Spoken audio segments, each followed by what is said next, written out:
मशरकैन या मशरिकैन नबी की ज़ात के अंदर गुम है, उनके हकीकत के हर रंग में गुम है, महकती हुई चमन में, कलियों की महक में, हवाओं की लहर में, बुलबुल की चहक में नबी की दरगाह कहते हैं। मगर नबी सल्लल्लाहु अलैहि वसल्लम और हम हो रहे हमारी पहचान की लहते बाला करे सफल तस्वीर से निकल न सका, जो नुक्ता और से हल ना हो सका, और राज कमली वाले ने बता दिया महज इशारों में।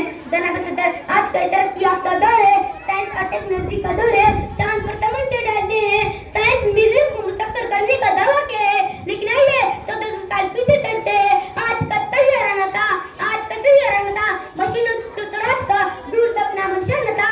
उस वक्त अब्दुल्ला का यतीम, अमीना का लगती जिगर, मक्का का अजीम, आगोश हलीमा की ज़िनत, जिसके घर चूल्हा नहीं जलता, पेट पर पत्थर बांधा है, लेकिन उसी ने अपने अहले मुक़द्दस से आज की सरफराज फरमाया। दिल की परवाह थम गई, लेकिन आंखों का भी एहतराम समझता है। जनाब सदर, अल्लाह ने आपका जिक्र कुरान में फरमाया, कुरान में एक ऐसा आदम नहीं